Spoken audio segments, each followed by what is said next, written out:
जय बिहार। बहुत बहुत धन्यवाद। सलैया में जन स्वराज के शिल्पकार पार्टी स्टार प्रचारक प्रशांत किशोर ने इमामगंज विधानसभा क्षेत्र में जन स्वराज प्रत्याशी जितेंद्र पासवान के समर्थन में शनिवार को संबोधित करते हुए कहा कि बिहार में दो ही पार्टियां हैं, एक लालू यादव की राजद और दूसरी मोदी सरकार की भाजपा। और मीडिया कर्मी से बात करते हुए क्या कहा, सुनेंगे। गरीबी, बेरोजगारी, भ्रष्टाचारी को दूर करना है और जो आपका चुनाव चिन्ह मिला है स्कूल का बस्ता, भविष्य का रास्ता। स्कूल का बस्ता मिला नहीं है, स्कूल का बस्ता मांग कर लिया गया है। क्यों? इसलिए कि लालू नीतीश के 35 साल के राज ने बिहार के बच्चों के पीठ से स्कूल का बस्ता हटाकर बोरा बांध दिया है, मजदूरी का बोरा बांध दिया है।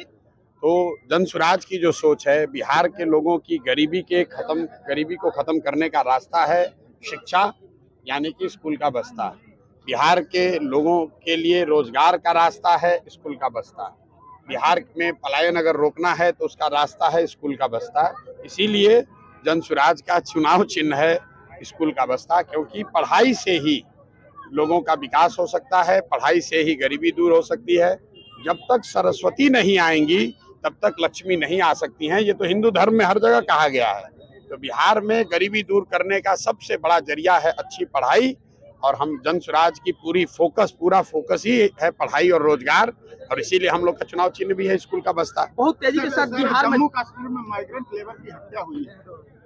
मेरे भाई, ऐसा है, आज से 2 बरस पहले मैंने एक ट्वीट करके कहा है कि कहीं पर भी दुनिया में, आप कश्मीर की और गुजरात की और केरल की बात मत कीजिए, कहीं पर भी मजदूरों के साथ कहीं अगर दुर्घटना होती है तो आप मान कर चलिए कि उसमें कोई ना कोई बिहार के घर का चिराग बुझना ही बुझना है। उसमें बिहार का कोई ना कोई बच्चा सफर करेगा ही करेगा। यहाँ के नेता ये इतने बेवकूफ लोग हैं कि कहते हैं कि अगर बिहार का लोग नहीं रहेगा तो दिल्ली में कूड़ा करकट जमा हो जाएगा, दिल्ली में सफाई नहीं हो जाएगा, वहाँ व्यवस्था ठप हो जाएगा। मेरे भाई, दिल्ली में जाकर ठेला लगाना, दिल्ली में जाकर साफ सफाई की काम करना, वहाँ सड़क बनाना, ये कोई बहुत गौरव की बात नहीं है। गौरव की बात तब होती कि बिहार में हम लोग सब्जी का खेती करते और यहाँ से हम लोग सब्जी भेजते और दिल्ली वालों को बताते कि मेरे भाई, अगर बिहारियों को बिहारी कह के अपमानित करोगे तो सब्जी बंद कर देंगे, तुम्हारा खाना दाना बंद हो जाएगा। तब तो गौरव की बात होती। हमारे बच्चे जाकर अगर दिल्ली के सड़कों पर, बॉम्बे के सड़कों पर सब्जी बेच रहे हैं, वहाँ की सफाई कर रहे हैं, तो ये गौरव की बात नहीं है, ये अफसोस की बात है। लेकिन जो नेताओं का बयान आता है कि हम लोगों से ही बॉम्बे चल रहा है, हम लोगों से ही दिल्ली की व्यवस्था चल रही है, बिहारी नहीं रहेगा तो काम ठप हो जाएगा, ये गौरव की बात नहीं है, ये नेताओं की मूर्खता को दिखाता है। और ये दिखाता है कि 30-35 साल में कैसे लालू नीतीश के राज में बिहार में पूरा राज्य अनपढ़ों का और मजदूरों का राज्य बन गया है। हम लोग स्टील सीमेंट नहीं बनाते हैं, टीवी फ्रिज नहीं बनाते हैं, हम लोग कंप्यूटर नहीं बनाते हैं, हम लोग यहाँ से जवान बच्चों को मजदूर बनाकर पूरे राज्य में भेज रहे हैं। आप छठ में दुर्दशा देख लीजिए, किसी स्टेशन पर जाइए, बच्चे किस दुर्दशा में आ रहे हैं वापस अपने घर। कोई लैट्रिन में सोकर आ रहा है, कोई लटक कर आ रहा है, कोई जानवर की तरह ट्रीट किया जा रहा है। केंद्र में इनकी सरकार है, पटना में नीतीश कुमार बैठा हुआ है। इससे पूछिए एक आदमी को, मांझी जी आपके जो मंत्री हैं, पूछिए कि किस रेलवे स्टेशन पर गया है ये आदमी आज तक एक आदमी का मदद करने के लिए कि बिहार के बच्चों को आने की कम से कम व्यवस्था हो जाए। और ये लोग वोट मांग रहे हैं 30-30 साल से। जन स्वराज बहुत तेजी के साथ का ट्वीट आया है, पीएम मोदी का ट्वीट आया है, जिसमें कहा गया है कि कांग्रेस जो एहसास हो गया है कांग्रेस को कि जो खोखले वादे करते हैं उसको पूरा करना कितना मुश्किल है। अरे भाई, ऐसा है, वो पीएम मोदी का मामला है, अभी मामला बिहार का है। बिहार मोदी जी ये बताएं कि बिहार के लिए 12 साल में उन्होंने क्या किया। जो भाजपा के समर्थक हैं, मैंने उनको पिछले 2 साल से खुली चुनौती दे रखी है। भाजपा ने, मोदी जी ने बिहार के लिए कुछ किया या नहीं किया, इस बात को छोड़ दीजिए। मोदी जी ने बिहार के लिए पैसा प्रोजेक्ट दिया कि नहीं, इसको भी छोड़ दीजिए।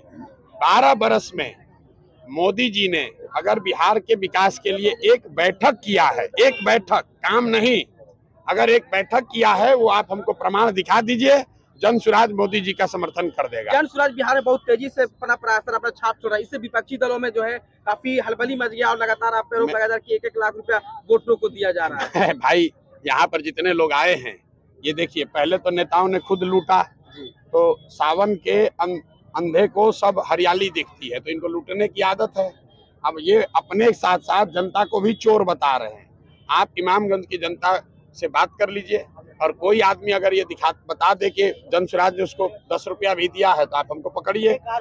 ऐसा है, केंद्र में सरकार है मांझी जी की, भाजपा की, तो ईडी उनके पास, सीबी उनके पास, इलेक्शन कमीशन उनके पास, इनकम टैक्स उनके पास। तो अगर किसी को 1 लाख रुपया दिया गया है तो उसको पकड़ ले और पकड़ के फिर उस पर कार्रवाई करें। एक आरोप पे आप पे लगता है कि सही लोग सामूहिक प्रयास जो आपका लगातार आप लोगों में लगा कर चलते हैं, तो विपक्ष के जीतन राम मांझी के बेटे संतोष मांझी जी एक बार बता रहे थे आपके बारे में, उन्होंने जो अपना लीडर चुना है, जैसे बेलागंज में अजमा चुका है या फिर यहाँ पे जितेंद्र पासवान हो गए, क्रिमिनल एक्ट लगा हुआ है। ऐसा है, 9वीं फेल ऐसा इंटर पास। सुन लो मेरी बात, 9वीं फेल होने से कोई आदमी की ताकत या उसकी योग्यता नहीं झलकती है।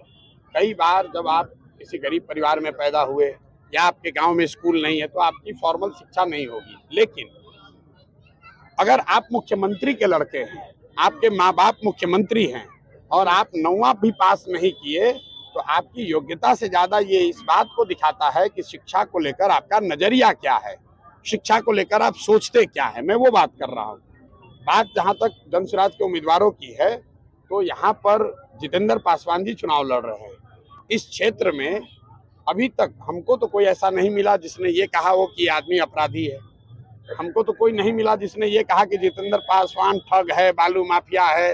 अगर है तो आज आप हमको प्रमाण दिखा दीजिए, आज हम उसका कैंडिडेचर वापस ले लेंगे।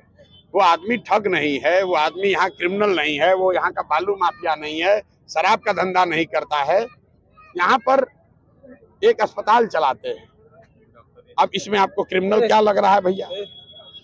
सर, इस वर्ष से अगर यदि जन स्वराज अगर आपका टीम यदि सर यहाँ से चुनाव निकालती है तो आने वाले समय में क्या कर सकते? कोई जदी फदी कुछ नहीं है।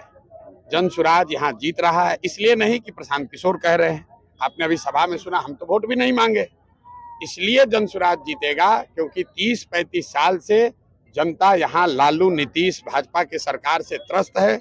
जनता विकल्प चाहती है और उसके सामने अब एक नया बेहतर विकल्प आ गया है। तो जितने लोग भाजपा के डर से लालू को और लालू के डर से भाजपा को वोट देते थे, अब उनके पास डरने की जरूरत नहीं है। उनके पास एक नया स्वच्छ विकल्प है, नया रास्ता है और जनता इस बार उनको सबक सिखाएगी। बहुत बहुत धन्यवाद सर।